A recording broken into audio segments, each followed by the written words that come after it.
In this video, I will share about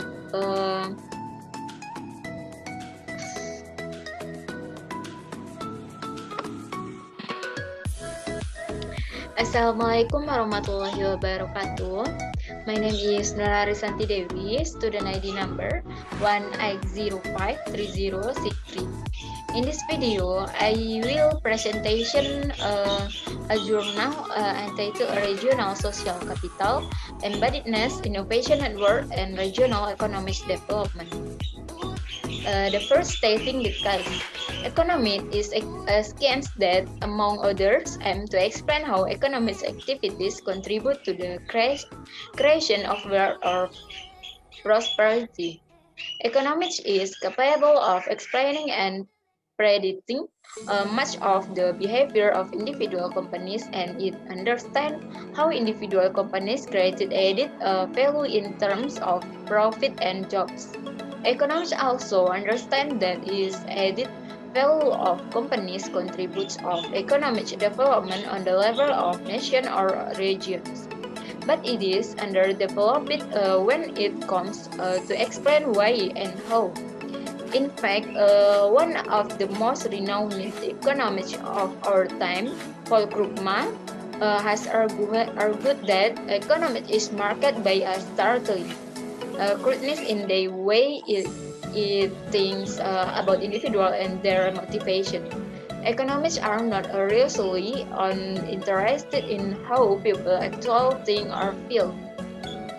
Consequently, to understand how economic development of nations and regions really remains about requires a multidisciplinary approach where this issue is addressed at the proper level of analysis prior to a more realistic view of human actors.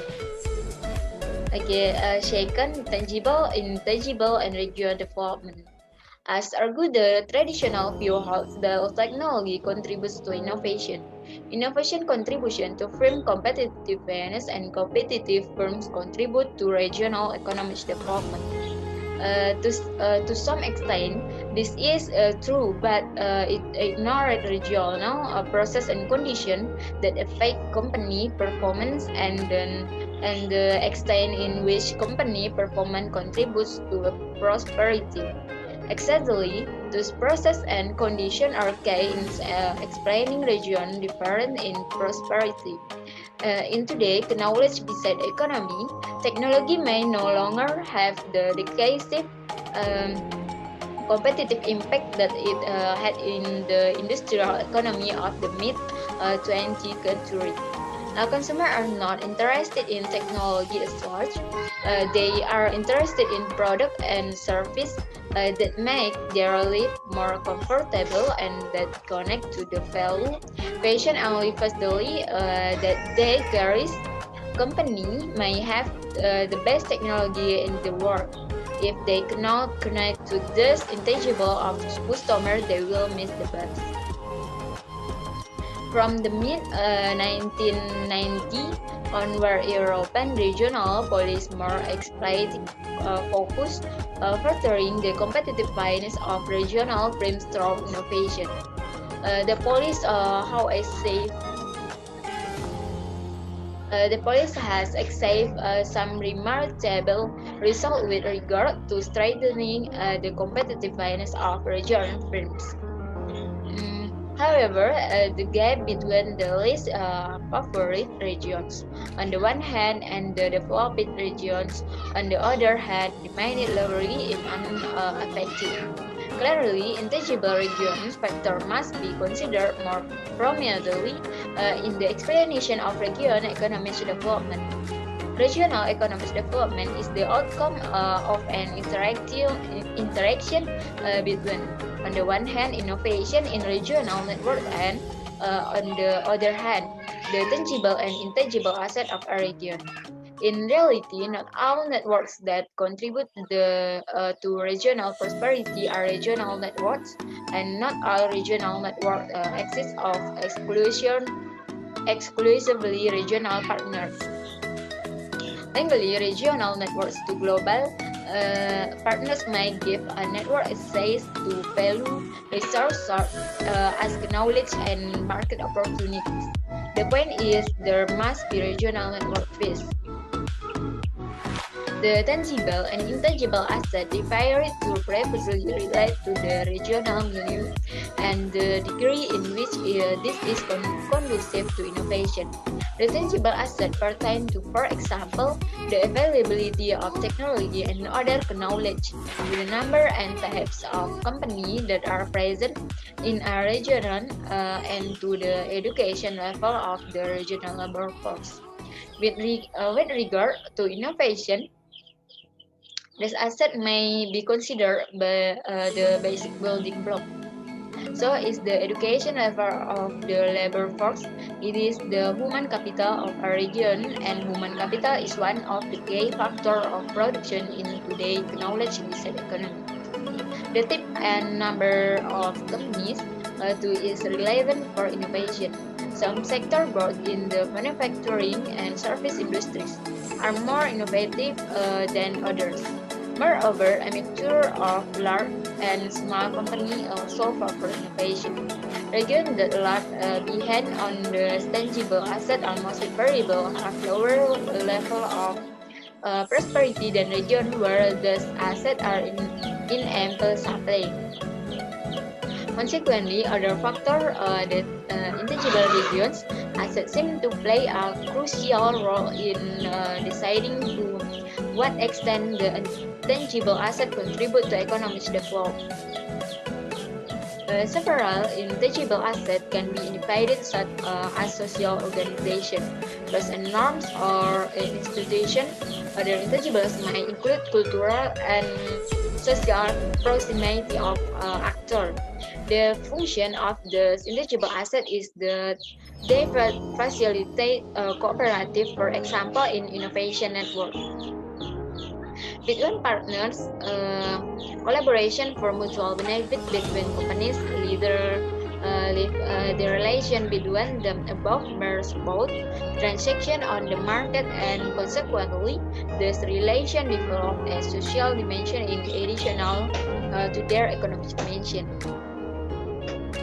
Three social capital and embeddedness seem to be that connectedness is a valuable asset for humans.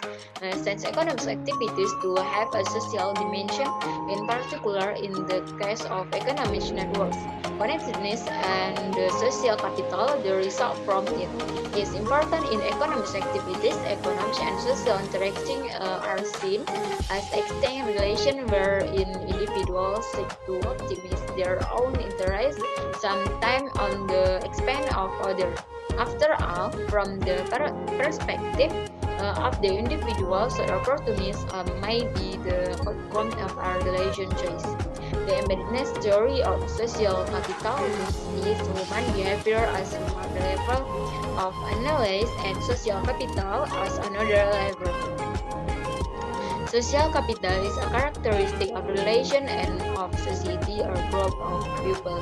In this view, social capital is also capital that it is can be exchanged. But contrary to rational choice theory, the mechanism of exchange is not interactive between individuals. It is embeddedness in a web of social relation or social market. Their embeddedness in network, so in a social context, to allow individual to benefit from the social capital of the particular context.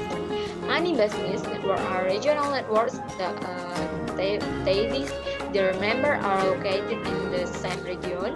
This add further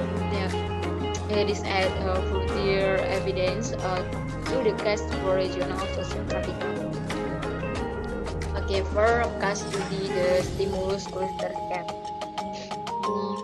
In the early 1990, the Eindhoven region in the Netherlands suffered considerably from economic decline. In an attempt to turn the regional developed regional economic recovery program called stimulus. One of the elements in this program was the cluster scheme, under which growth of small and medium-sized enterprise or cluster receive funding to develop market new products. The idea behind this cluster scheme was that the regional economy growth booster if regional companies invested more in innovation, in developing and marketing new products. The outcome of the cluster scheme were substantial. Among others, they include the first. Uh, Third quarter of our cluster developed a new product and successfully introduced it on the market. Approximately a third of the participating companies now generate 20% or more of their turnover from the new product. Nearly 90% of the products that they participating companies indicate that the technological sophistication of the new product that they emit for has been achieved. Over 80% of the companies innovate still maintain relation with one or more of their cluster partners. Social capital embeddedness played an important role in the functioning of the cluster. In some cases, participated in a cluster had worked with each other before, but this was not always the case. Yet, there were several mechanisms in place that ensure companies benevolent cooperation, technology foreigns, and market research. Embeddedness and social capital do not directly affect these activities. However, increasingly, innovation is something that companies do in networks rather than on their own. Innovation is a potential risky enterprise. It is which makes them particular vulnerable to malware sites from their partners. If innovation is a competence that company must invest is so are embeddedness and social capital. The most successful company in today's economy are often those that are good not only in their technological and economic domains but in creating and maintaining relation as well. Okay, the last summary and conclusion. Economic development is a characteristic of regions where innovation is a process that takes place in and between firms. For the region to benefit from the innovation activities of its firms, several conditions have to be met in the first place. Regional firms must collaborate on innovation in regional networks, that is, in network with many regional partners. Second, regional innovation network must tap into regional sort of innovation or tangible asset of the region. This may be in the form of linkages with regional knowledge center, where knowledge is not restricted to merely technology. Developed regions often have at least one field of technology in which they are strong. Other tangible assets that regional firms must tap into are the regional labor market and regional demand for innovative products and services.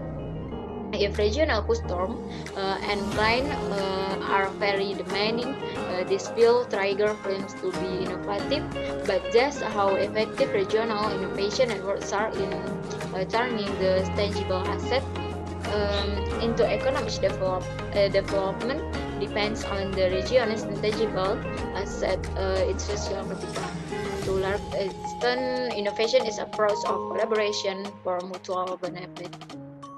Okay, I think that's all. Sorry